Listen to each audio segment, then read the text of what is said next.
Hi, this is Dickey from Hair Rules, hair care and styling solutions for a multi-textural world. I wanted to bring this narrative to this space that's long overdue.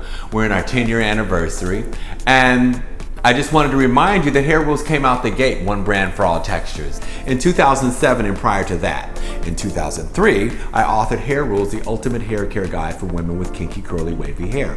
We didn't morph into my least favorite empty term, multicultural market, or try to get market share into the natural hair community.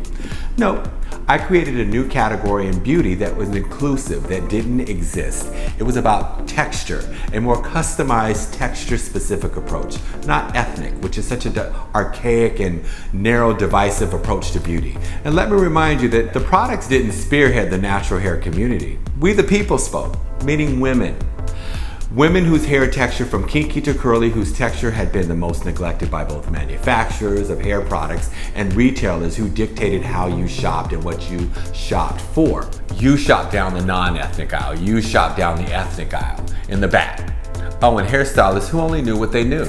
But the World Wide Web was where the community really came together in the late 1990s. Remember chat rooms like the Long Hair Care Forum and sites like naturallycurly.com to share stories about our hair, that it's not bad, it's not unruly, it's not unprofessional, it's not unkept, it's not unclean. Stories that help to debunk myths and mockery surrounding their natural beauty. Speaking of natural beauty, let me remind you that this is not the first natural hair movement, but the second. The first natural hair movement was in the late 60s to the 70s, and that was out of a fight for civil rights for black folk and other people of color. And hair was a symbol for something much greater than one's vanity. It was all about black pride and black beauty. And out of that pride, there was a lot of attention given to one celebrating the enormity of one's fro, right? So remember, no one wore a smashed, lopsided fro. If anything, you've had it for shape. You never shrunk your afro. You never let it get shrunk, right? My favorite was to get my hair braided and take it down in a few days, and pow, I had this enormous red fro. I mean, it gave me such dignity. I had this ginormous fro. Well, I had. It's gone. Anyways. Anywho. At night, you plaited it up and picked it out the next day with your cake cutter. They banned those in school, I believe. Anyways. Oh, and ladies, everyone knew the Sunday ritual, which was church hair. Saturday night was the press and comb in the kitchen on the stove, press and curl, dress it up. Let me clear my throat. No one had heat damaged afros. Heat doesn't damage hair, people damage hair. Let's say it together. Heat doesn't damage hair, people damage hair.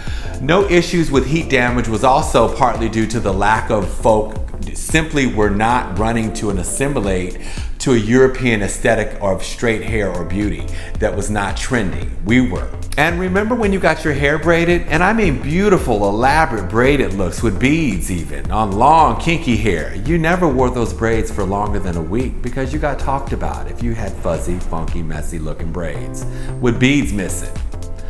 You also never sat between no one's legs for 5 and 10 hours getting your hair braided like you do now. It was not that serious.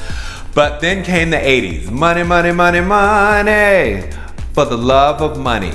Now, some might argue through affirmative action, people of color and women could get a higher education and move into the booming era of corporate America. And a housewife or a single mother is not about to risk all that hard work, show up at her new conservative corporate position with fight the power hair, or better yet, a Sunday press with humidity and 60% chance of rain. She's not gonna show up looking crazy. She's just not gonna do it.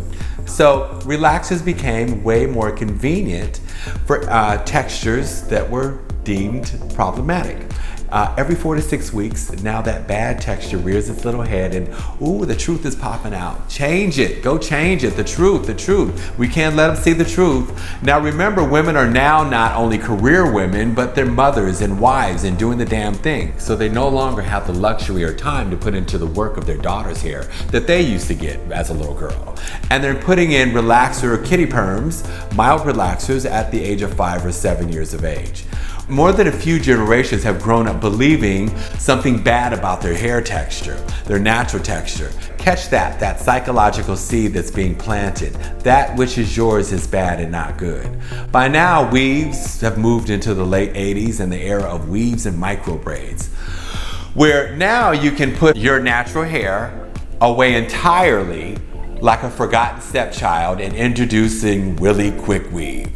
Now this is where the industry gatekeepers like hairstylists made a successful career out of using your hair as an anchor for something else. Or remember sitting 10 hours, maybe 15 to get your braids put in, and there was no way you were taking those braids out in under 2 to 3 months. And you might just get a relaxer touch up while you had the weave in your hair. And that's okay, but your scalp and your hair looking at you like, until you do right by me, everything you do is gonna fail.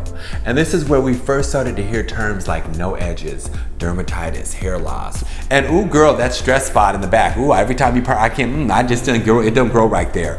Okay, but not to mention prior to having an aisle in the back of the hair section that was just sad, we used to have a dusty old shelf in some random drugstore with all the usual suspects. Ultra Sheen, Royal Crown, Vitapoint, Sulfurate. Oh, and I can remember the day when Ultra Sheen came out with a new color grease.